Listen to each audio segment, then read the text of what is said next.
some of the other characters who are normalized, but we'll see if he chooses to stick with him. I wouldn't be surprised if we saw some interesting picks tonight of characters that people may be using in preparation for this upcoming patch. First damage dealt by Toxin, however, he's starting to get assaulted from Atrocitus, really pushing forward, using that shield. There's the Blood NATO, the back three, and now BeyondToxin doesn't settle for the corner. Viking continues to push. Oh, okay, so throughout that whole combo, he had the Blood Aura on. He was draining life from Toxin, and it drained for so long that he actually charged up enough so that he could use the explosion, which only happens once you've absorbed a certain amount of life. And then he used that perfectly to counter the interactable and launch. Good overhead and trade coming from BeyondToxin, but Viking is going to take the first health bar. And so far, he has kept some pretty good momentum, but right now is the time that Toxin needs to strike. Now, slowly, we see Dexter coming back, and it should be back by the end of this combo, so it's sort of an opportunity missed. There's a clash. Admit your fears. I admit nothing. No admission. No admission from Atrocitus. 2-1 for the trade that's going to go to the attacker for 15%. BeyondToxin just still trying to find that opening, but Atrocitus is not allowing any window of opportunity for BeyondToxin here. And this should be close to death. It would have been had it not been dropped. Still, a huge lead for Viking. Oh, he dropped a few opportunities right there, but still, you know, now at this point, he can walk away, just try to chip Toxin out. All right, he gets the overhead, gets a health bar reset, but the health advantage for Viking right now is almost insurmountable. And with Dexter out, it's going to be very difficult for him to not be able to close this out. And that would have been guaranteed chip. We actually could have seen maybe a push block solely on offense and mix-ups, or you could be using it for push blocks and meter burn rolls to play more defensive. It's 100% based on the player, and that really shows when you have a top player like Toxin. I'm loving this gear from Toxin, the Plague Master. Ooh. There's that mix-up of the Dexter hit, and then the low NATO, the Blood NATO coming in. Oh, Atrocitus not able to conclude or complete the combo. And I like that Toxin, oh wow, actually, so Toxin put up his trait so that he could just take a little bit of chip damage as long as he's close to Viking, but Viking did the same thing with his Blood Aura. There's that Blood NATO again. Atrocitus leading the charge so far in this fight. BeyondToxin blocks a Dexter. Good defense, still looking for that opening, uses the interactable, trades sides, now Atrocitus in the corner. And this is one of the strongest interactables in the entire game, so much so that there's actually a normalization coming for it in the next patch. It has a very low cooldown, and if you're standing right in the center of where the shard drops, it's actually unblockable. Ooh, that hurts. Oh, and there's the opening that BeyondToxin needed. Almost 300 damage on that combo, but Atrocitus has an answer of his own. Viking continues the onslaught. There's a clash. Are you distressed? Not so far. Pretty accurate. Pretty accurate for the matchup. It is actually extremely accurate. And Toxin, what he really needs to do is actually make him distressed. He needs to get some sort of pressure going. He needs to start the mix-up so that Viking can't just kind of play it safe and just take all these little bits of guaranteed damage that he's getting. Blood NATO again. There's the enhanced move for the meter burn. Again, continuing the combo. Over 330 damage on that one. And the interactable. Ooh, this is going to be so tough for Toxin to make it back. And again, with Dexter out, you are automatically taking a decent amount of chip damage. Just goes head first into the shield. He's like, these points. He needs 45 points today to make it into the top 4. Now, even if he loses here, he is in the winner's bracket, so he will have a chance in losers, but he could still make this back if he can take the momentum. At the mid game now, Dexter uses a shield. Viking pushing up for the assault. BeyondToxin getting closer and closer to that corner, the exact place you do not want to be. And Atrocitus continues the damage, 250 for that string, and there is just back and forth trades of blocks. Block and block, trade and trade. Atrocitus is winning these trades though. And Toxin is blocking so much. His defense has been amazing, but he's still taking so much chip. He's getting hit every once in a while, and I would really love to see him use that meter defensively, just like you were saying earlier. We could see a push block. We could see an armored, maybe interactable. That is a really great way to get out of pressure. But right now, he's taking it all. And there's another health bar down. Noble, BeyondToxin is on the ropes against DR Viking. And Viking, he has a positive history in wins in GameStop Hometown Hero against every single competitor today, except for FullAuto. And not only positive, he has literally never been beaten by one of these other players in Hometown Heroes. So throughout the past 8 weeks, including this week, Viking has been 3-0 against Toxin in sets. Well, it's almost 4-0 now. Health bar just at half, but there's a back three from Scarecrow. BeyondToxin still's got some fight left in him. And he's in a good spot. No, decides not to use the interactable. There's some very strong interactables on this level for both power and gadget characters, but I guess he's just choosing to try to push the advantage, try to take Viking to the corner, because that is where Scarecrow is easily the most deadly. Able to punish the interactable choice from Atrocitus, but still not able to get a full combo against the corner. Atrocitus with the mids pushes forward. No connection. BeyondToxin again trying to find an opening, but the defense from DR Viking right now is just too much. And now it's his turn to approach. It is going to be hard. Toxin needs to wait out the end of Dexstar, which he does. So if he's going to make a comeback, oh no! Just misses. Almost got under it with that tiny little hitbox. Oh, and this should be a punish. No, that is a huge drop. That actually wasn't safe, but no punish still. It's enough for Viking to take back the advantage. Zyphox. Begin. Possibly. And here we go. Zyphox playing his flash on your left. OD FullAuto is Deadshot on your right. We're back at the Fortress of Solitude, and there's the opening move from Zyphox, and this is exactly what Honeybee was doing at EVO. Now, of course, the main goal here will be for Deadshot to keep Flash out. You do not want Flash in your face. He does some of the highest damage in the game. His mix-ups are very, very strong. Yes, they are. Yes, they are. Whoa, that was a strange anti-air, actually. That was able to get that special move just in time. Oh, there's a classic Deadpool. Oh, there's a classic Deadshot. Just keeping Zyphox out. He's already taken back so much life. A full flash combo does about, I don't know, at least 50% of your life, but you don't really need a combo if you're playing Deadshot. Your combos are the bullets, the repeated bullets, and just how much damage and chip you can take before you get knocked into the corner. Great read coming from Deadshot. OD FullAuto able to use that interactable to dodge and then push forward. Oh, there's again. Does not work that time. Zyphox saw it coming, and now he has the advantage. And it is a very nice conversion that might be enough. No, it should be very close. Oh! And that's when it comes down to footsies. He knew the exact place to wait and then punish. Right, that backdash to bait that was very beautiful. Got him right out of that range. Nice cross up forward three. That was very dirty. He side switched and then crossed up. But no more mix-ups, says FullAuto, as he uses a delayed wake up to get out of that whole situation. Delayed wake up is such a strong tool. We were just talking about defensive options. That is one that we're seeing players use more and more over time. Oh, can't block all the range. Zyphox trying to push in. Closer and closer towards FullAuto, who's not up against the corner yet. Now, a clash. Am I gonna need trick bullets? I'll run circles around you. And that was a very nice punish, actually, to put FullAuto into that situation.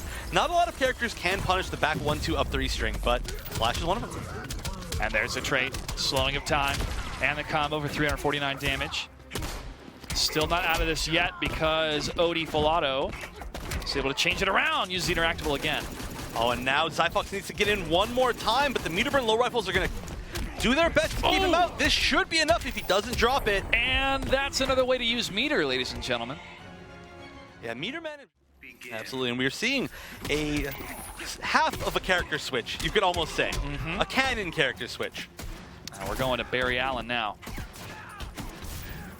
No Wally West. Maybe they'll have a Wally West Premier skin in the future. Oh, there's so many options for speedsters. For speedster. That's right. I mean, they already have 3. OD FullAuto with Deadshot. Still staying at range, using that strength and interactable. Really utilizing the Fortress of Solitude here to get that damage. Ow! That overhead, that low overhead hurts. Even aside from the fact that it's a mix-up string, it's just such a good string as far as footsies. Like, it's got great range, it's got a very good hitbox, hard to counterpoke. And wow. OD FullAuto had an answer for Zyphox's flash. Yeah, he really just hasn't been able to get in. And like I said, that's exactly what FullAuto's going to have to do. Not let him get in once. And oh, that was a huge drop conversion. That could have been a lot of damage, but Zyphox gets another chance. And he's going to utilize this chance to do over 429 damage. Does not get the connection on the forward 3 overhead, but still on the assault. There's the push block, able to run under the range, and it's back and forth between the 2 players. OD FullAuto still in the lead with health. No connection yet. That was unsafe, but back one wasn't the option to punish it there. And yeah, look at this interactable usage from FullAuto. It's so good. Good blocks. However, not able to block that high. And there's a range that chip damage matters. Oh, the low and the overhead. The ultimate mix-up. I'll keep shooting. So a lot of times we see Deadshot do the low into the low again because you generally see low overhead in the string. So you see low, low, low, and then sometimes the real mix-up is you do low and then you do the raw overhead. It's very different. Great defense coming from OD FullAuto. His Deadshot is still dictating what's happening in this fight compared to game 1. And I think he's used every single interactable on the stage this round alone. Oh, again with the kick, but Zyphox has learned his lesson.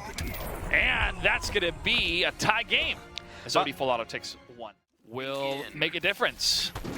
Oh, well, there's a difference. Great opener. And that was a really interesting read. I'm not sure exactly what he's trying to catch. Maybe a jump, but that was very, very preemptive. Still, gave him a nice early advantage. Good defense coming from Zyphox. Now he starts to trade. Does not continue the combo. There's the opening he's looking for. There's the trade, and there's the push to the corner. Can he get 400? He does. That's going to get 451 damage out of 16 hits. There's the push block and the interactable for his side. What is happening? Flash is happening, and that is exactly what he does. He takes down your entire life bar in a flash, and already he's taken more life than he took in the entirety of the last game. Well, Deadshot's not out of this yet. OD FullAuto. Oh, back and forth. It's Tarzan time, folks. Good blocks. Ooh, tries to bait the anti right there. Just gets out of the corner. Very smart. And now Zyphox is going to have that much more range to try to get in. Doing a nice air-to-air. Now, Deadshot, not known for having the best anti-airs, but his air-to-airs are amazing. Quick punch. Brings Flash down. And there's a roll forward. Oh, the low. No overhead. There's the overhead for the last hit. Doing a nice jump out. Again, getting some space, but Zyphox should be able to take advantage of this. Doesn't use trait or get the follow-up. That is a huge drop. You wanted to maybe save it to get closer to the corner. There's a clash. Not anymore. Ooh, not anymore. Not a downer anymore. I like that attitude, Mr. Allen. Things are looking up for him. That's right. And they definitely are this game compared to the last game. That's right. All right, Zyphox still in the lead with that health, but there's an opening hits coming from FullAuto's Deadshot. And the chip. Another chip. And those mix-ups that we're seeing are one of the things that are going to be normalized within the next patch. So FullAuto's going to have to get used to playing a more defensive playstyle. Flash sees the opening. Can he get the full combo? 331! Whoa! The armor allows him to push through with the hit, and that's going to be Twitter. What has been the best Premier skin so far from Zyphox? Because I'm really digging this one. Oh yeah, he's got a whole load of them just set up, waiting for different matches. Yeah, this is his gear set actually. He changed it up. That's what I love about this game too. You can customize the look of your character with that gear. Oh, the interactable again. I think OD FullAuto is going to have like every achievement unlocked in Injustice 2 for using all the interactables. You've reached level 10, there's no more. There's a trait. Can he land the full thing? He does. Goes for an interesting mix-up, but a delayed wake-up. Almost every single delayed wake-up has worked extremely well for FullAuto. Oh, and FullAuto able to rock out 279 damage for that corner combo conversion, and he is not able to continue. Just going for the low ones, the down ones, going for the low hits, trying to get that mix-up, but playing patiently against his Flash. And I think that FullAuto might be starting to see that he's actually doing a little bit better when he's inside than when he's zoning. Yep. Obviously, from a range, the zoning is free, so he might as well take it, which is what he's doing. Well, I mean, you can get a little bit of free meter even if nothing of yours connects. Exactly. So do what you can, but as soon as they're getting within that mid-range, FullAuto is just saying, you know what, I'm going to go in. I'm going to stop your momentum by taking my own momentum. Zyphox able to win the clash. Blocks the long range, pushes in, nice block, does not get the low. FullAuto backing up towards the corner. And this has to be his favorite interactable. And there it is again. There it is again. Oh, stopping him in his tracks. Another low. And Zyphox has to be careful. He has to know that the interactable's coming. Oh, he did, but he shot just under with that right hook. And now OD FullAuto is about to take game number 4. We're tied up 2-2. I mean, we're going to background bounces. He's got a lot of thrown interactables, but I don't believe there are any unblockable launching interactables for Deadshot on this stage. So it could be worse, but of course both of these players are, or both of these characters are gadget characters, so they will be using all the interactables the same. Opening move from Zyphox takes over 400 damage from OD FullAuto. Now he has him in the corner. And look at that jab, jab, jab, jab combo, 368. But again, great interactable usage using the toilet. Yep. Not where you want to be. Not at all, but at least not in a fight.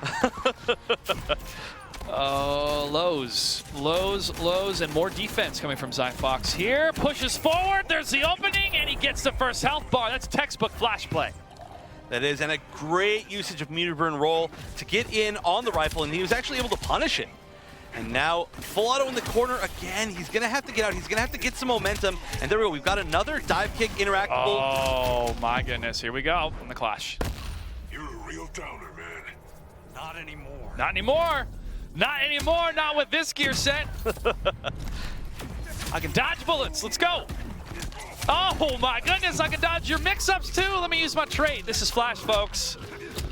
Oh, and a hard knockdown from the 3-2. Doesn't land the mix-up afterwards, but one more hit should take it. Wow. As Zyphox knocks FullAuto into... him versus Kaju was, I think, maybe my favorite match of EVO. Oh, I love the gear set on Gorilla Grodd right now, especially the intricate pattern on his helmet. Looks amazing. This Scarecrow is breathtaking. So it makes you want to play almost every character. So far, Skadar's going well. If you want to play against me, this is what it's going to be like. He's in the lead so far, able to block Gamefreaks Scarecrow for a number of hits. And he's so far shown that his execution is very good. Now, oh wow, extremely good. So let me explain this, because Grodd is not a common character. So Grodd has Stampede, which is his back forward 3, and he charges forward, and if he hits you, he runs over you. It's a charge attack. But you can actually cancel it during the startup frames by pressing back, back, or forward, forward. The timing, however, is extremely tough. Like the best execution players in the entire world can get it maybe, I don't know, a very small percentage of the time.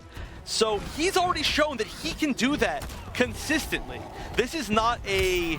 Oh, that's right wow. in the air. Yeah, that was pretty funny looking. But this is not just some side Grodd. This is an extremely good practiced Grodd. We very rarely see a Grodd that can actually do that in a tournament match.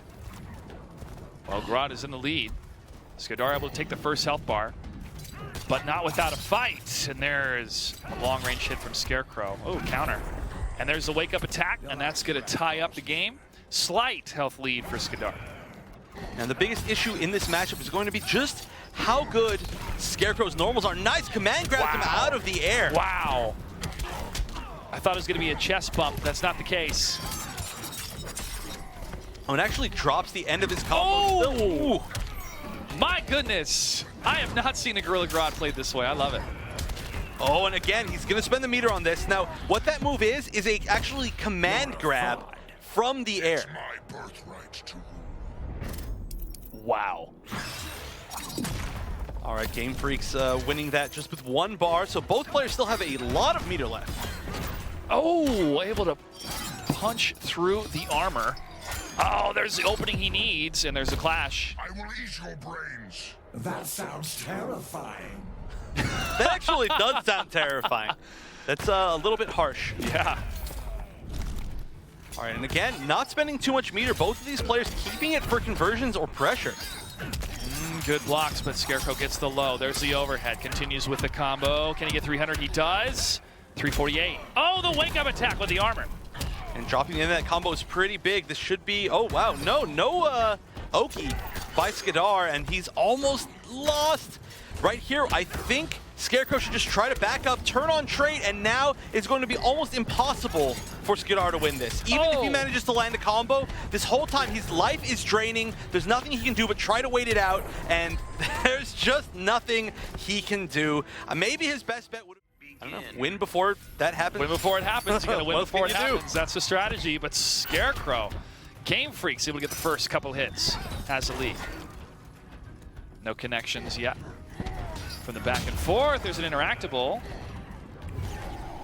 Okay, so we're seeing trait popped. We hadn't seen trait popped yet. And I want to know how he's going to use it. Nice, that should be a combo. Ooh, doesn't go for the full back three. But still, mix-up, cross-up. But didn't get the conversion. He could have taken so much life. He was able to get it twice, but not the full conversion, as you mentioned, Evan. And now he's in the corner, and Scarecrow in the health lead. Oh, this throw's going to hurt. Oh, nice punish on the down two, but not enough as he doesn't get the conversion from it either. A few dropped conversions have just spelled death for Skadar so far. Jonathan Crane is really good at these combos. Yeah, another throw. This corner pressure is unrelenting, but a wake up, very good choice on the wake up. Of course, that will side switch. That's going to get Skadar out of that situation. But still, yeah, I don't like the idea of giving Scarecrow space. Every time that you give Scarecrow space, it's going to give him the opportunity to set up that trait, and then no matter what you do as Grodd, you're going to take so much damage and a beautiful bait. The armor was so perfect in that moment. There's more trait. There's another victory for Scarecrow. Players are power characters, so it shouldn't be too bad overall. Blocks from both sides. Scarecrow gets a hit in the air, converts for 327 damage, does not get the low hit, and there's an interactable from Skadar. There's that charge that you mentioned. Yeah, and the fact that he used meter made it safe. Otherwise, it's a free punish for Scarecrow. Oh, and we're already seeing the start of the pressure. Nice, goes for a normal throw as opposed to the command grab that we usually see. Wake up attack for 100 damage. Wake up counter. That wake up attack has been working out so well for Gamefreaks. I don't think we've seen Skadar try to bait it one time. Oh! There it is again. There it is. Gamefreaks 1 health bar away from taking the series. And at this point, I think he should just activate trait. But the thing is, if he activates trait now, it's going to give him Traumatize, which he can actually use as a wake-up right here if he doesn't end in a restand. Oh, and he didn't. Oh, I'm surprised we didn't see the wake-up. There it is, a little bit late, doesn't catch Grodd out of the air, and that means it's going to be a big punish from Grodd. Oh, now we're seeing Skadar do some serious damage here. He may bring it all the way down for the health bar, just needs one more hit, gets the throw. And we're going to see an even matchup in Game 3 when it comes to health in round 2. And that is exactly what we've been needing to see him do. He used 1-1-2 into the Stampede cancel, which is extremely plus. On top of that, he finally ended his combo the way he wanted to. He's getting this free pressure. He's getting these free mix-ups, and look at this. He's taking advantage of all of it. Look at this execution. The low overhead is what kept that window open, able to maximize the damage. Now he's on the defense. Gamefreaks does not want him to win this. He wants a 3-0. Skadar has another plan. That cross up again, and there's a clash. You're a fraud. It's my birthright to rule. Man. He's not a fraud, he's a Grodd. He's oh! Ouch. 30 damage dealt for the attacker. Oh, and just one hit away. I bet we'll see a meter burn charge. It has armor. It's going to be very hard to avoid and just do at least enough chip. Oh, actually didn't even need to, as Skadar shows that he knows. And of course, every time you accidentally drop something, you're going to open yourself up. And against a character like Scarecrow, that's terrifying. To start everything that he wants to do, which is exactly what's happening right now. Oh, and we're back in the Batcave. Now, there is a nice interactable here if Skadar wants to use it to get out of pressure. And he is not out of it yet. There's Gamefreaks trying to push into the corner. There's a nice wake up. Get me out of that corner, says Gorilla Grodd, interactable. And that cross up again. He's going to throw Gamefreaks into the air for even more damage. Another cross up, and this is that assault that you mentioned, Evan. This is what Skadar should be doing throughout the entire match. Those cancels are so difficult, and I haven't seen him drop them a single time. I cannot believe this. Push block, block escape. Coming from Gamefreaks. Oh, goes through the back 3 armor, does not connect. Grodd tries to push in, gets the down 2. Oh, but again, he didn't get the conversion off of it. That could have been enough to end the round, but instead, Gamefreaks is going to put himself on a match point. No cross up. And the scary thing about a life lead for Scarecrow in this matchup is that the whole time he's going to be doing just a little bit of damage, even if he's on defense, because of the trait. So it just really snowballs. There's the wake-up armored attack coming from Skadar 70. He is now on the ropes, able to cruise through for the cross-up, gets the hit, breaks through the armor, and now Gamefreaks is in the corner. Skadar is still down about half a health bar. Oh, gets a strange knockdown, and a wake-up down two is going to change the momentum into Skadar's favor, but a very early break by Gamefreaks. I understand why he did that. He just wanted to stop that sort of momentum reversal. He wants to get that space that Scarecrow's so good at, and try to do exactly what he just did, and open up Skadar. And there's a clash again. Skadar's going to win this for 25% health. He needs every health bar. They both armor, and Gamefreaks wins the trade.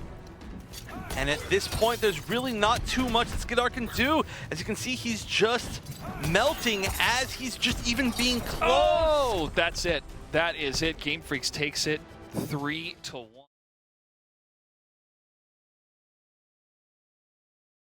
Ooh. Hey, Point counterpoint. Yeah. Fair enough. Word Fair battle? enough. No, battle of fists.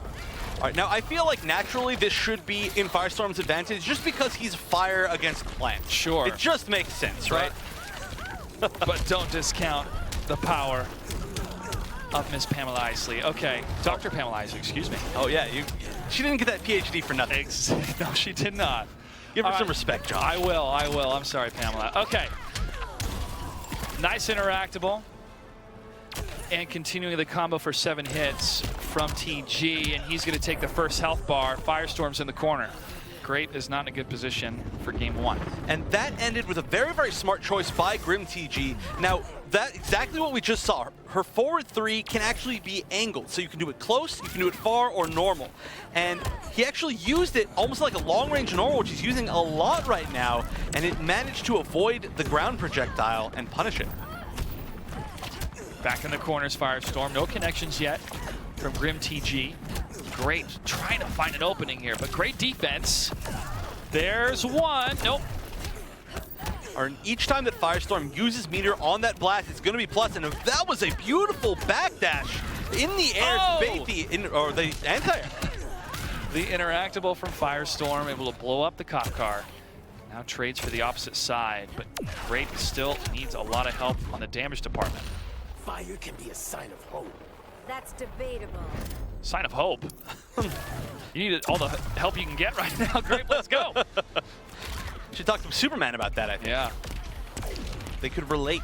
But yeah, you know, it's not too far off right now. The big fear here is that there might be this exact thing that's going on, and once she gets her zoning started, Poison Ivy is so hard to counter zone. Even for a character that has great counter zone, just like Firestorm, lands the kiss. What's the setup? Ooh, gets the reset with the forward 3. Oh, that low opening is so good. Especially how quickly it activates the startup frames for Poison Ivy. All right, traded health bars, but Grape only 75.47 HP left. Oh, and that was a nearly inescapable situation for those ambassadors. One of the hardest working people in this fighting game industry in the FGC. Oh, very nice cancel. So he actually went into the stance, which would have been able to let him hit confirm into a full combo, but instead cancels it to keep himself safe. And Grim with a pretty early lead, but Grape, this should turn it around. Nice, uses the, oh no! He tried to go for the stage switch, but he dropped the combo. And number of lows from a range, and there's the opening that GrimTG wanted. He's gonna continue and pushes Firestorm closer to the opposite corner here, but actually backs up. Uses her trade as cover. As you said, Evan, you just gotta keep blocking. You have to respect it. There's really no other option, and that's going to be a punish on the torpedo. It goes really far, but it actually has quite a bit of recovery once you hit the ground. So very nice reaction by GrimTG, taking the first life bar of the second game. And more of those torpedoes hurting Grape, but not converting into a full combo. Does over 70 damage. There's another one for 55. And it's time to block. And you see, if you try to disrespect it, you just get clipped by a little projectile, which combos into another little projectile, and you take more damage than you need to. She does that overhead. I always get a little bit nervous. Oh, nice conversion. Gets the full thing. And on top of that, Grape is now going to have GrimTG stuck in the corner. Now, Poison Ivy is kind of infamous for not having the best defensive tools. Not a great wake-up, not a great anti-air, but you know what? It's not going to matter because Grim is going to take the advantage himself. That's debatable. And there's a clash. 2 bars in favor of Grape. He's going to get some of that health back. There's a low. She blocks it. GrimTG. Look at that patience in the corner. Yeah. Grim just sitting there for a really long time, and that's probably what he was waiting for. He was waiting for the opportunity to get his trait back up and just be able to zone a little bit more. It's a false sense of security she's putting Grape in, going, yeah, I'm in the corner. Do something about it.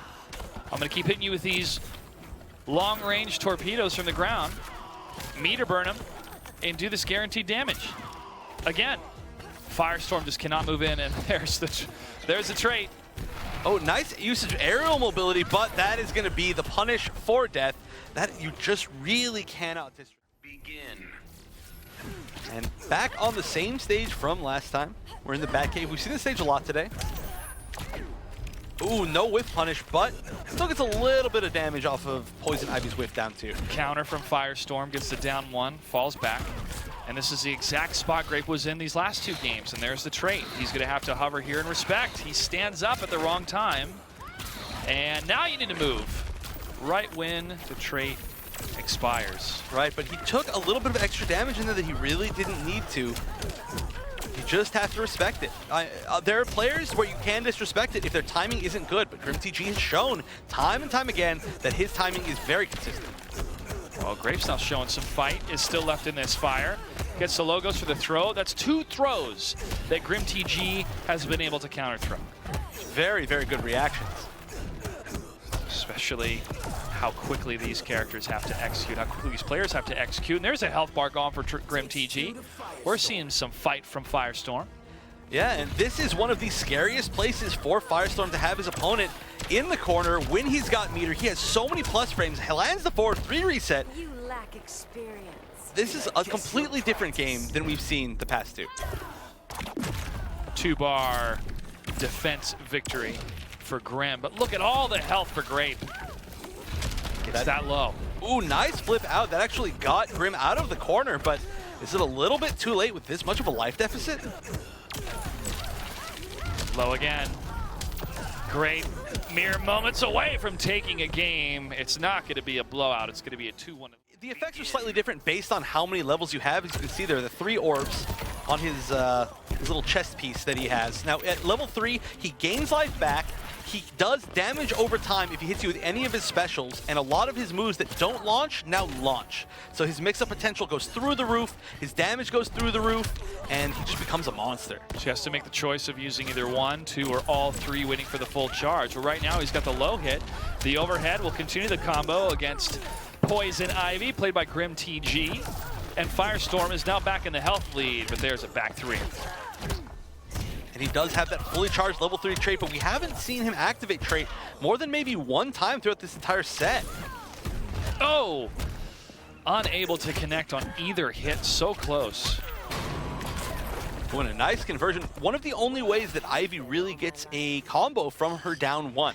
A lot of characters have specials that you can cancel into from down 1. For instance, Firestorm can actually cancel into his low blast and get a full combo, or just his normal blast.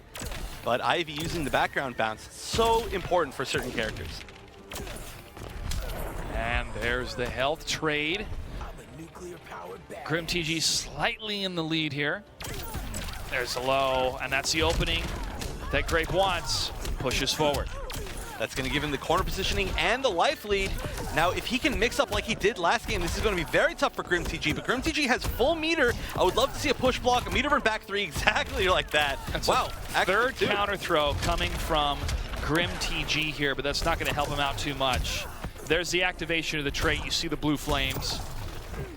And he backs up just in time. Pamela Isley in some trouble. GrimTG trying to do any damage he can. There's a low again from Grape. Grape has tied it up 2-2. Going to take the series from the loser bracket. Grape or GrimTG. Grim starts it off with a couple hits. Meter awarded. Nice damage from Grape, but not enough. And a nice full combo to start it off. That's going to give Grim so much space, but waste of a trait and a corner reversal from Grape. It's going to give him a lot of momentum. Grim just wasn't watching his feet. You always have to be watching that space against Firestorm. It's a perfect type of punish when that trait gets activated and you knock it out just with one clean hit against Poison Ivy. Oh, and there's the first throw that was not countered from GrimTG. That was throw number 4. He got all 3 of them before. And the interesting thing to see is that it was a throw on defense. So all of the ones that were on offense were teched, which shows that GrimTG's watching for them. But when he's not watching for them, being the one on offense himself, that's maybe when you can get those sneak them by. Couple lows from Grape's Firestorm do not connect, and there's that long kick overhead, the kiss and the slap. To the corner with you, Firestorm. And if she doesn't meter burn that, it's actually like a fake out kiss. It's very mean. Oh wow, nice back 3 with punish. All right, so this is exactly even. Both players with their full second life bar as well. So very quickly going away for both of them actually. But in the final round of the final game of this set, and this should be huge damage, assuming there's no drop. Chooses not to switch sides, taking it back to mid-screen, but that is not where Firestorm excels, not nearly as much as the corner. No, he's trying to find that opening, and that's what he was looking for her to try to execute. Leave her forward 3. Oh, but he's getting caught by far too much zoning. Actually clashes the projectile from full screen. Interesting choice. It's going to give him a little bit more of a life lead, and now he's going to be able to try his own zoning. Slight advantage, but GrimTG tries to use the Vine to swing in. It does not connect. Great. Still in the lead. There's the other throw. Out of 5 throws, it's 3 out of 5. Low hits. Block on each side. And that could have been a whiff punish on the blast. He wasn't quite close enough to connect it. And now he's just trying to chip out Grim. He's been trying to win this entire thing without letting Grim clash, and it seems to be working. One more hit, but if Grim can get some momentum, get that trade out, it could be very, very good for him. But now he's got to be careful. If he throws out anything while these fireballs are coming in his direction, he's dead. Oh! And that's what he was waiting for. That's all he was waiting for. Why Cyborg in this matchup over Deadshot? We're going to find out. Scarecrow from Gamefreaks is able to get the first onslaught of damage for over 306, including a couple strikes here and there. And now Cyborg from IJ2 FullAuto was in the corner, but there's a couple trades from his side. Summons the mother box. Oh, and this is where he wants to be. As soon as he can start setting up all of his zoning tools, it's going to get very, very scary for Gamefreaks. But nice usage of the blast to stop the projectiles. That's going to allow him to build at least a little bit more meter as he gets in and take a lot less chip. The Roomba! The Doomba! The Doomba! And he had to respect that. That was a tough situation, and FullAuto with a nice lead. I love the laugh. And now Gamefreaks trying to even up that health, puts IJ2 FullAuto into the corner, and now we have a tie game for game 1. And just in one exchange, ties the whole thing up. Very impressive, but that is what, oh, whoa, nice conversion. What's he gonna do? Is he gonna get a mix-up? He is, fakes the cross-up, but still, very nice setup. The mobility from both of these players right now is pretty, not excessive, impressive, but somebody's going to have to calm down a bit and try to land some of these strikes. It's not going to be IJ2 FullAuto and his Cyborg. Gamefreaks gets the overhead. That's the opening he needed. Now for the big guns. And that was a very smart clash. I don't think he's going to get another chance to after that. There are a lot of opportunities for unclashable damage. 50% health regen. Couple more long-range hits from Cyborg, but Gamefreaks gets a connection. The advantage of this ender is the fact that it restands them and gives you a huge amount of advantage. And now the lead is in Gamefreaks' favor. And 2 sweeps in a row is what it took. Taking that lead back. Top of that, Scarecrow, the only character in the game with a plus on block sweep. So overall, forcing FullAuto to go back to his main, which is overall, I don't feel like this is any worse of a pick than Cyborg was.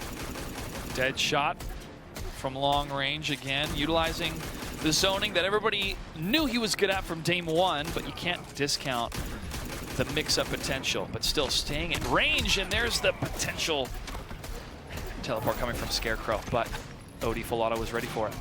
And FullAuto is named FullAuto because he did play FullAuto Jackie in Mortal Kombat X. So choosing a character that shoots a lot of guns is not surprising at all. That was a perfect round, ladies and gentlemen. Still staying at range. Gamefreaks slowly trying to move in. And the big issue here is that even though he's not taking any chip damage, Gamefreaks is allowing FullAuto to build a lot of meter, which is going to open him up for opportunities just like that, where the meter burn low rifle pushed back and gave him even more space to build meter. So right now, we haven't seen a single bit of damage. We haven't seen Gamefreaks touch FullAuto at all. This is so frustrating. Oh, there we go. There's the opener he needed. And now if he wants to win the season, he's going to have to not let FullAuto get out at all. He's going to have to land every mix-up. This is a great start. There should be a lot of damage. It'll put him within range to maybe kill with one more mix-up. Oh, no conversion again. Oh, to throw. And a great choice, throwing him back in the corner. And the sweep, wow, he took one whole life bar without taking any damage. He's got great positioning. He could do it, but oh, not if he gets knocked out like this. This is going to be tough. Oh, he lands, and there's the chip. And Deadshot able to take. Gotta stick to your guns. Oh, the low. It hurts me every time. It's such a great normal. It is. All right, now we're in the same situation Gamefreaks was last game. Trying to push forward against OD FullAuto zoning. It's not an easy task. Every time he fires, he gets meter. With 1 bar of meter, he's able to do the low rifle shot. And low rifle is essentially inescapable, and it also pushes you back so far. Does a ton of chip, just gives him more space. And right now, oh wow, FullAuto choosing to go in, not the best choice. Now this is going to be a great. The pour has been activated. Scarecrow was able to get 1 hit off OD FullAuto, but he's back in the same spot. Oh, he is, but he's so close. And this corner, we've seen how good FullAuto is at using the interactable there. So that's something that Gamefreaks is really going to have to watch out for if he can even get back in. There's the reload. Oh, no, so close. And wasn't able to connect it because Deadshot actually ducks during the animation of his low rifle. And so he actually low profiled the jump in. And there is that beautiful interactable play. 2 jumping hits, and there is the opening for Gamefreaks. Takes the health bar. That's where Gamefreaks wants to be. The challenge is getting there. Oh, and no punish on the teleport, but FullAuto is still in a really good position as he's got so much space to walk back. And there we go, punishes it this time. Are you scared yet? I am. Eat lead, sucker. Perfect response from Deadshot. Oh, and look how much damage Gamefreaks had. That wasn't even a very damaging situation to clash. He clashed the second to last hit of the combo. Instead, he's taken so much damage because FullAuto was able to build so. Oh, but this stage has some of the most powerful interactables in the entire game, as we might see right now. We've seen that FullAuto is so great at using interactables. Right here, he could use it. Oh, he tried to use it, actually got stuffed out of it. But each one of the gargoyles allows him to set up an unblockable bomb that launches the opponent. Great defense coming from Gamefreaks. He gets the sweep, but is not able to convert into a combo. Did a little bit of damage, enough for FullAuto to organize his thoughts and his advance here. That's the armor. Push block. Oh, and this is almost guaranteed chip. I think I would have liked to see him teleport. Even if he got punished for the teleport, he would have been out of the corner, got a little bit more advantage. It's taking the damage, but getting the proximity, and that's the name of the game right now for Gamefreaks. He's able to take 437 damage off of OD FullAuto, and he has another opening, and he's going to get the health bar.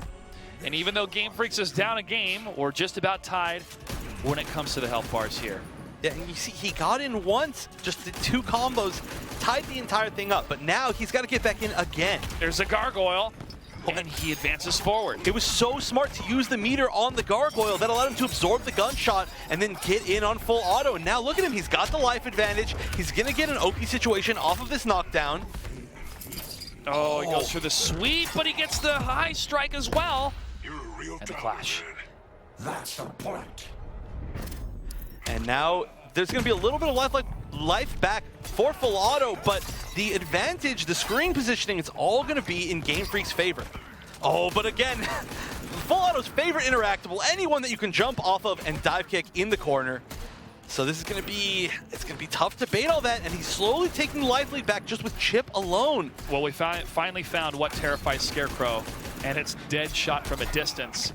Oh, he's still not able to get through that interactable play, and FullAuto is mere health points away from taking it with one more rifle shot. And FullAuto's zoning where you just essentially just throw it out, and even if it's avoided, you're still going to be safe. You're going to be able to build some meter. But Grape with Firestorm is going to play a zoning where he's really going to have to try to intercept the movement of Toxin. Well, no big interception yet. Just able to try to dodge a barrel and get from a fireball. There's another barrel there. Oh, a lot of mobility for both characters, but there's the throw from Noble BeyondToxin. Now he's got Grape in the corner.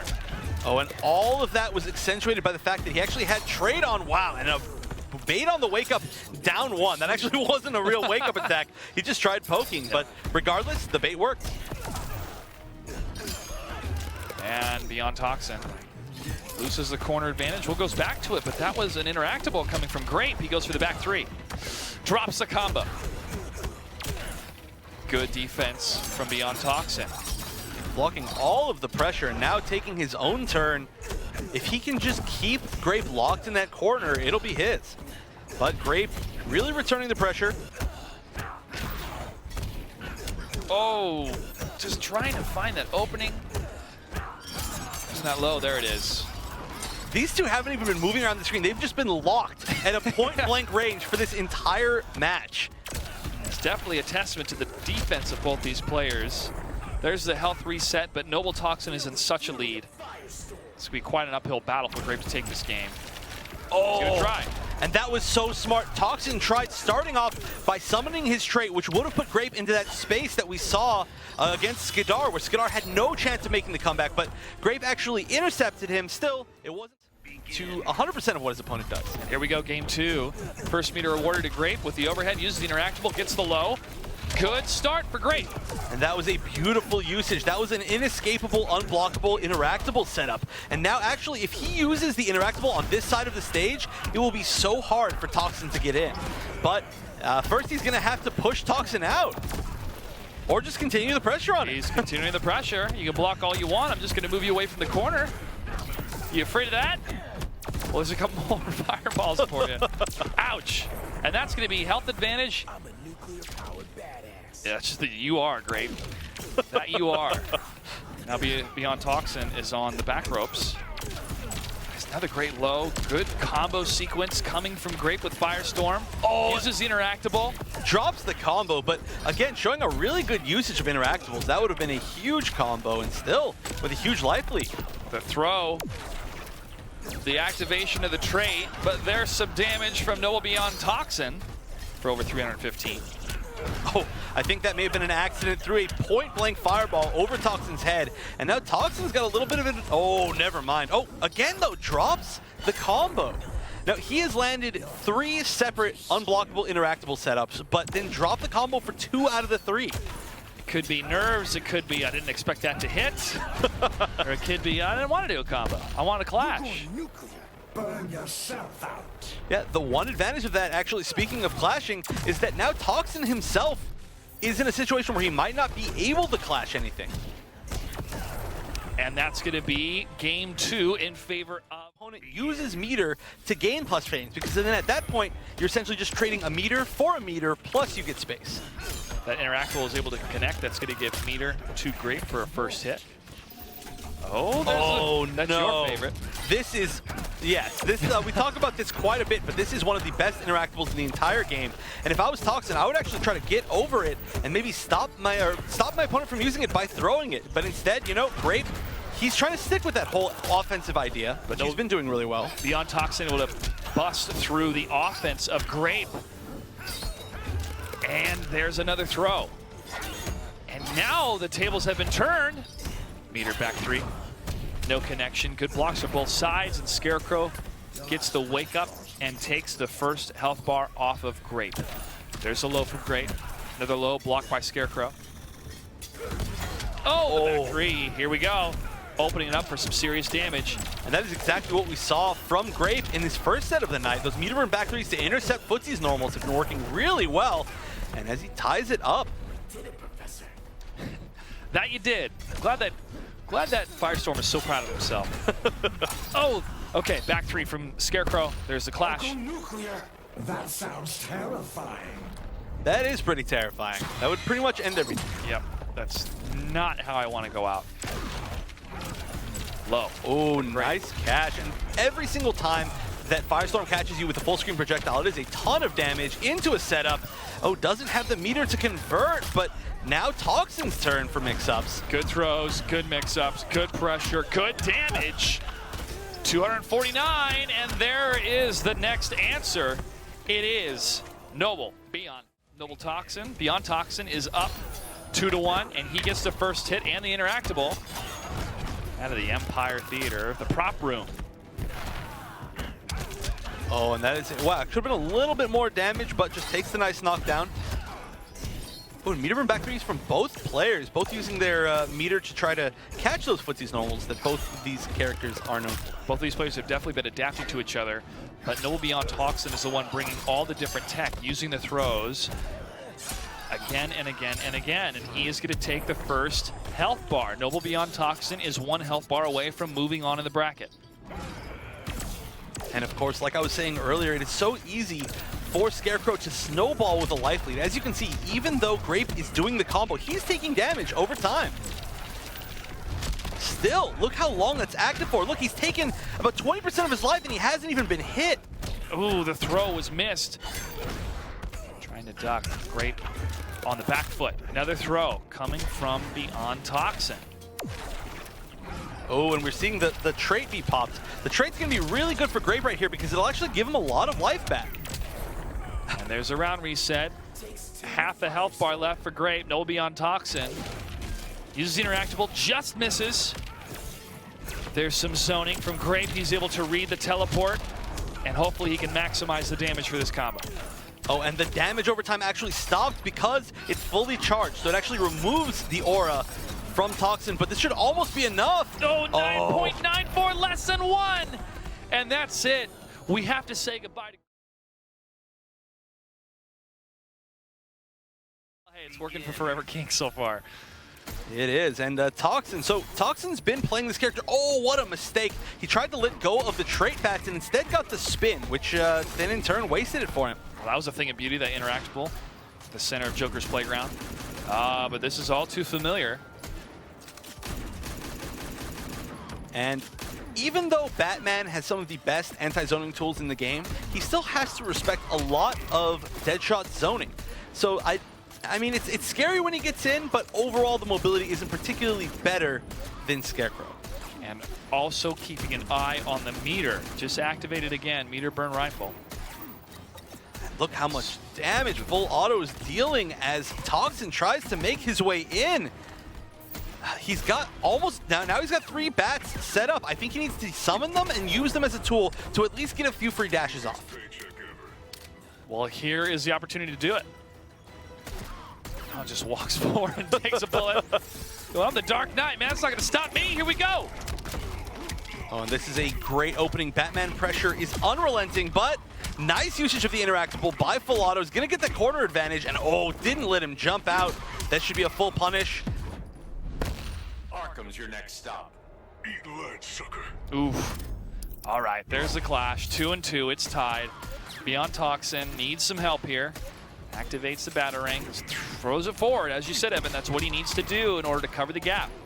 Right, that and his aerial mobility are really the only options that he's going to have against the Deadshot zoning. Oh, wow, could have comboed off of that. But instead, this is going to be so hard for him to make the comeback. He really needed to take that first life bar. A lot of guaranteed chip. Oh, this is a good start. Lands the cross up, but drops the combo. Still able to take the first life bar, but there's so much space for Deadshot to walk back, and meter available, there was really not a whole lot that he could do. Not a whole... Begin. Now playing as Power Girl.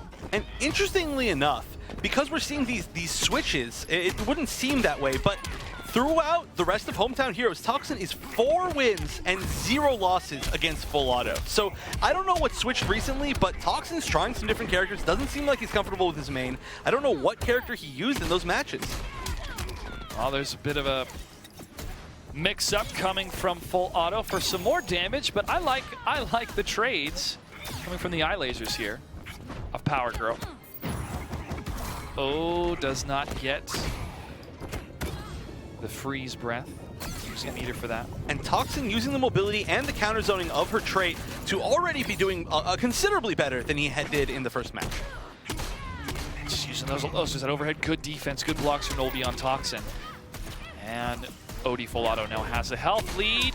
Does not get the teleport punch. Yeah, that was a really large risk. I mean, it's a high risk, high reward option. For sure. And actually, the reward of landing it is considerably higher than the damage that Deadshot can deal in mid-screen. So I understand the choice, but overall, it didn't work. Well, one of the perfect times to do is right when that low rifle is about to hit. Oh, yeah. Get out of there, strike from up top. That overhead will definitely connect when he's trying to fire those bullets. And there's the low overhead again. The setup in the clash for BeyondToxin. My skin crawl. Eat lead, sucker. He's definitely doing better against FullAuto, but still not able to get the damage he wants. Yeah, FullAuto just has such a solid playstyle. He's able to just slowly wear his opponent down and punish all of their mistakes. Oh, but actually that could have been a full teleport punish, just like you said. As long as you're above the meter burn low rifle, it's a free punish. And that is actually the highest combo starter for Supergirl, or Power Girl in this case, is meter burn teleport. And you can activate it in the air. So if he's activating his low rifle, oh, unfortunately not able to do it there. That's one of the opportune times to do it. And that's going to be another game for FullAuto, game 2. Definitely a master zoner. No connections yet as we start game number 3. All right, now we did see this exact matchup earlier, of course, with FullAuto against Gamefreaks, and actually in FullAuto's last game. So it didn't look very good for Gamefreaks, but he had the opportunity, he had the chance. All right. Now this is the opportunity where BeyondToxin can move in because there's no meter yet, but that's 2 interactable kicks that we've seen from FullAuto so far in this game. There's a push-up, there's the meter burn. And again, just slowly chipping away at Toxin's life. Oh, look at this. Every single low shot does so much damage in chip. Low hit, no connection yet. Great defense, but finally BeyondToxin's able to block the interactable kick. Jumps over. Unfortunately, Shot too fast. Flipped by the straight shot. The straight shot, when you have the blue trade up, does knock back to full screen, which of course just gives Deadshot the chance to zone even more. Ooh, that is how you stop an interactable kick, folks. Another throw. Oh, and all of this coming all the way back. Able to block it again. But there's the meter burn. Low rifle, and it's still pretty close. FullAuto has a slight health lead. I think what we're going to see here is probably a teleport from Toxin. Yep, but oh, it wasn't quite enough to kill. And, you know, even though he did manage to knock out FullAuto's life bar, now look at the screen positioning. Okay, he actually reversed it, but got punished for it, and he needed to. It only takes one. I don't think it takes, well, it's taking a lot. A lot of them are meter burn. Yeah, way more. I mean, he always talks about how much money he wants to make, but can you imagine how much money he wastes on bullets? That's why he has to make all this, he has to take a contract all the time. It's in and out business, man. He's got a lot of overhead. Oh, he's able to get the trade hit though, but still more zoning coming from OD FullAuto. Meter burn low rifle. There's a teleport. He sees it with the low and he gets the opening. Oh, that should be a lot of damage. A weird flip out by Toxin, but it might pay off. Oh, that actually could have been a punish. It's tense between these two players. Toxin does not want to go out like this. Gets the overhead, crushes from up top, stays alive, and we're going to move into game number 4. Now you know they will. I know, what have I done? Here we go, folks. It is currently 2-1. OD FullAuto in the lead. It will be on Toxin playing a Scarecrow. And they will end up on Atlantis. Again, we've got the same interactable. I believe you can do the dive kick off of that. I don't understand how FullAuto always manages to get his back to one of those. It's just a, I don't know, it's a thing. It's just fated. All according to plan.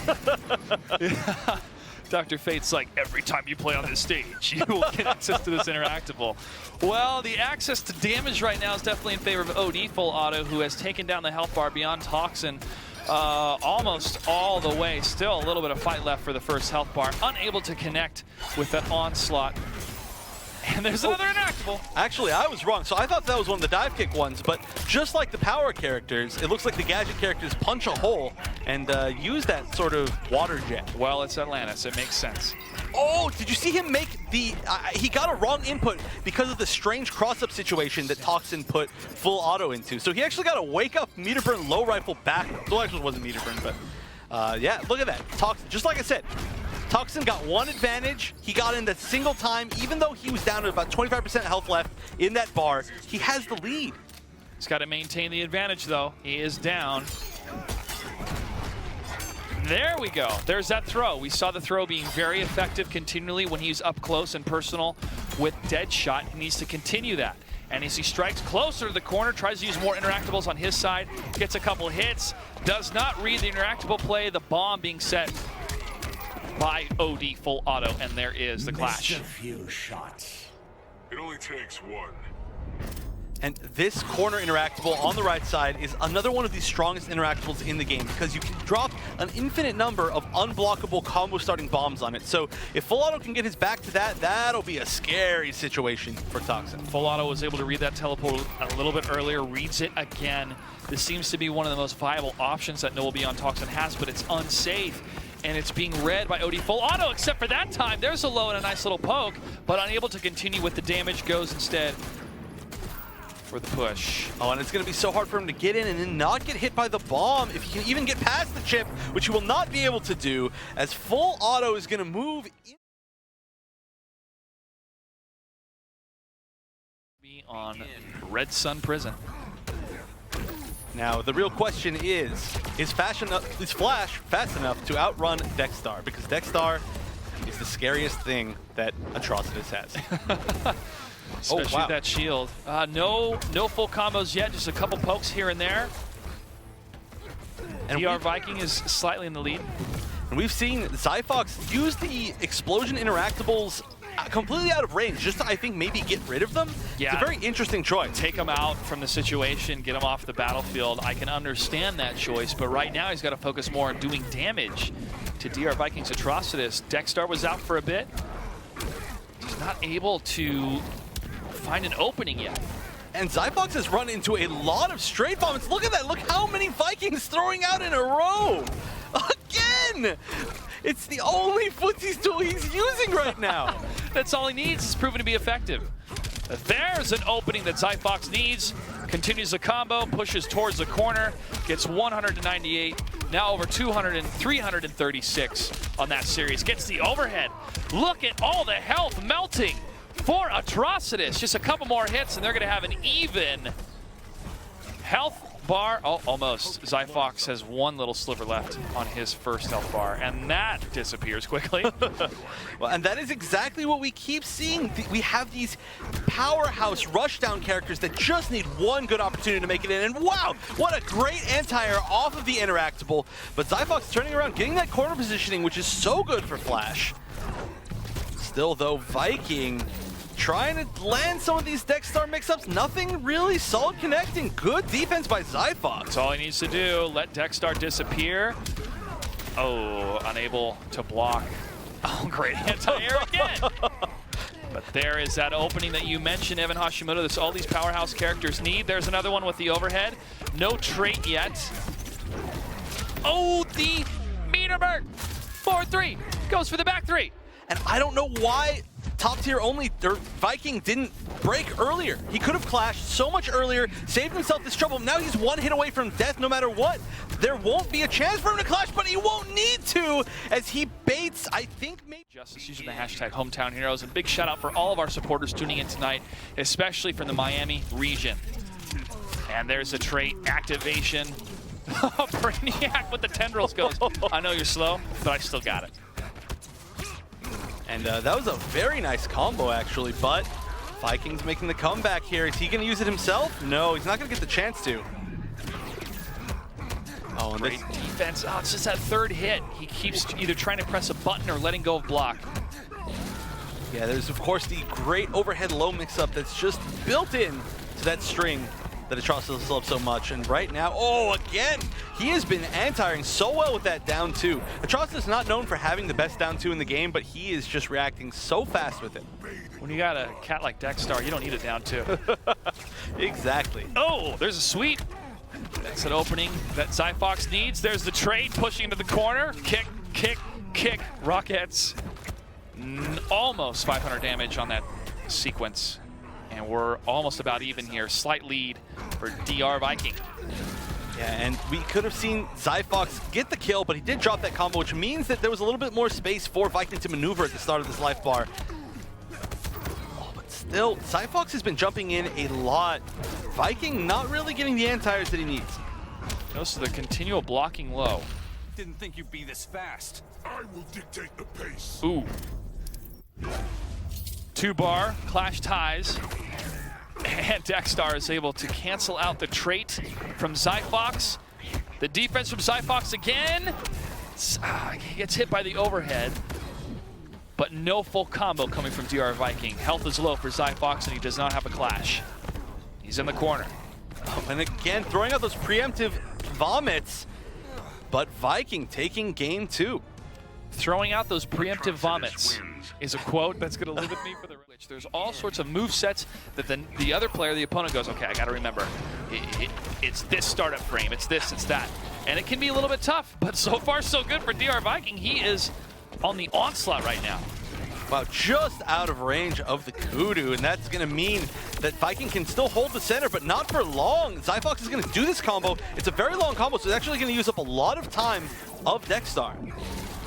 And there's a projectile from Dexstar, opens it up for the Blood NATO, continuing the combo. Another Blood NATO, ends with a low, and there's that meter burn again. This Zyphox Black Adam is in trouble. Oh, and guaranteeing that kill with the chip. So Viking now on match point to try and make it into grand finals for tonight. Oh, Zyphox has a chance. He's Black Adam. He can take all of this life in just several hits. Just needs the opening. Able to use his trait to get some chip damage, some guaranteed damage. Good push block, but there's that Blood NATO again. Again with it. Again with the damage. So Atrocitus is good out. Oh, and that is a good punish. He needed that. Gets the full combo. That might be enough to kill. If not, he might be able to trade up and dash. Or, you know what? He's actually going to save it. Gets the guaranteed chip punish on the Blood NATO. Oh, he tried to bait it earlier for the proper defense, but another opening. More damage being dealt to Zyphox. He is really on the ropes. Dexstar comes in for a little bit of damage, and there's that swinging arm. Top.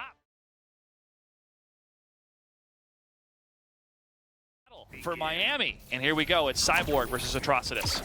All right, so we did see the Cyborg pick come out earlier, and it didn't work quite as well as he wanted it to. But in the previous week, we saw Alcatraz choose Cyborg against, I can't remember who it was exactly, but we saw him choose it against an Atrocitus player, and that pick worked out very well, as it's already looking like it's working out. I was up against Gamefreaks a little bit earlier in tonight's series when Gamefreaks was using Scarecrow. Gamefreaks was able to take that matchup, I believe, and that's where we saw the switch up from FullAuto to Deadshot. To Deadshot. There's that vomit. It's still very effective. Yeah, this corner pressure is looking so good. It's going to be very tough for Cyborg to challenge a lot of this pressure because he does have a little bit of a stubby normal problem. Ooh, beautiful footsies coming from DR Viking to dodge that attack. Oh, actually tried to punish the projectile on the way down. I'm not sure if that works as Atrocitus. Smart projectile play coming from our Cyborg player in order to use it to dodge the Dexstar projectiles. Oh, and Viking's really trying to counter zone, but it hasn't worked out so far. Even when he had the life lead, he just slowly lost his life. There's a booyah call out from Cyborg. Barely able to dodge a projectile dodges against the shield. Another projectile from Dexstar is going to trade up the health bar, and FullAuto has a very slight lead against Atrocitus. DR Viking. There's that drone. And the nice thing about that push block at the end of that last round was the fact that it meant that when they started this next life bar, they were very far away from each other. If Viking had taken it with that guaranteed chip, they would have ended up really close. And there is 209 damage inflicted. Oh! And that was a push block bait. So smart. That's something you have to be aware of as an Atrocitus player, because so many people love to push block him to get rid of some of that Dexstar time. But if you cancel your normal into a meter burn forward 3 bounce cancel, it just absorbs the push block and gets you a full combo instead. A lot of zoning coming from OD FullAuto. Building that meter. He's got 2 bars filled right now, and there's the push forward, but no dice for DR Viking. Viking is in trouble. Uses a shield to push forward. Oh, and now the Dexstar's out. It's going to be very tough. Good meter burn roll, but still FullAuto recovering in time. And the count corner, then the character running away is going to have a really nice chance to get out of there. Atrocitus goes for the jump. Cyborg goes for the low. No first connection, but OD FullAuto is able to get the first strike. Wow, that was a really good conversion. Very, very spacing specific. Blood NATO, Atrocitus pushing Cyborg into the corner. Viking now dictating what's happening in the fight. Uses the overhead, continues with the onslaught, and that's going to take the first health bar off of OD FullAuto. Wow, just within seconds. That was so quick. And now Cyborg, not known as a character that has particularly high damage. So his main goal is to try to chip you away and slowly gain a consistent life lead with zoning. His comeback potential really isn't there. It's going to be very, very tough if he wants to make that happen. Pressing forward. Ooh, nice wake up attack. But it's little too late right now, because we're back in the same position as that last health bar. Oh, and now just to make things worse, Dexstar is out. Will he be able to get the combo? Oh, he mistimed that. He would have actually been able to get the combo from the punch float, but instead, I think FullAuto may have given up at the end right there, just sat there, lit. Just happens to be behind Atrocitus. And he's like, why do you keep getting in the way? That's right. I'm not even shooting it. You gotta shoot through your opponent. Well, there's a mother box. I think that was a gold one. Ooh. Projectiles coming from Dexstar. Dexstar's gonna take off, go grab some kibble. He'll be back. And this is the damage that Viking wants. Blood NATO. Oh, actually uses that interactable. We were talking about that last week, how we never see anybody use the Tusk. The Tusk only becomes available after you use the background bounce, because then it breaks off of the whatever actual animal that is. I mean, I want to say elephant, but who knows? It's a big elephant. Blood NATO. And the strike through again with the meter burn for the back 3. 311 damage on that combo. There's more of that zoning from Cyborg, trying to stay away, but Atrocitus is moving in too fast. And FullAuto accidentally jumped into the punch float. Look at him just jumping back and forth over the projectile. Skipping rope with his Cyborg friend. Oh no! Oh, he got over it with the punch float! What an awesome choice! The perfect answer! He would have absolutely died to that Doom buff, but he knew exactly what to do. That was just too good. Rage all you got. I need nothing else. That's right, because it's proven to be very effective. You can float with rage, apparently. It's there are a lot of uses for it. It's a multifaceted tool. But FullAuto still has some space. Oh no, he dashed forward and that opened him up to the jump in 2. And he doesn't have Flash available, so he's going to have to deal with all of these mix-ups, especially now that Dexstar's out. It was a good push block. There's still a decent amount of time. All right, that was a good choice to throw. He knew that Dexstar was about to go away, so his pressure was going to end one way or another. Might as well take the knockdown from throw. More of that zoning. Yeah, and FullAuto, he's got such a huge life deficit, but he's got the space. It was very nice to get out. And that mother box really helped him waste a lot of that time on Dexstar. Shield absorbing that shot. The opening that. Oh! Wow! We got some smack talk. Memes on Twitter after that one. Milk and cookies with Deadshot. Here we go. Had some great cookies thanks to our audio engineer, Beastmaster. Yeah. Brought him in for the crew. All right, here we go, folks. The final for Miami in week number 8. Oh, and that is a good conversion. That is the absolute best conversion that we could have possibly seen for Viking in that situation. There's the throw into the jukebox. And I see your rifle, and I raise you a blood NATO.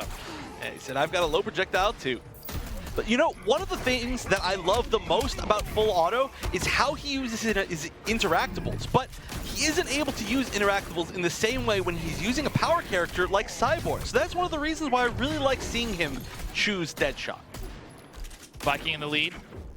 OD FullAuto trying to maintain that zoning rage, but goes mid. Atrocitus is just waiting for an opening. And it was a lot of really good patience by Viking, but FullAuto clips him with just the end of the blue traded shots, and of course that knocks the full screen.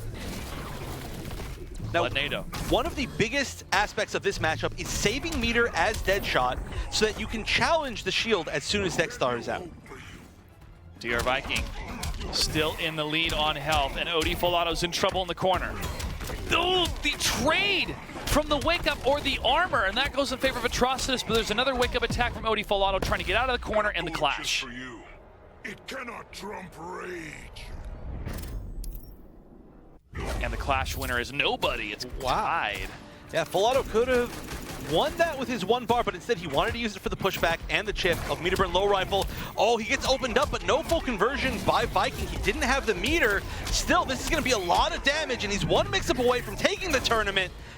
Great push block, but oh no, how rude. The banter, the smack talk going, me and my cat got your number, and it is 0. Goodbye. Deadshot, congratulations to DR Viking, the winner of week 8.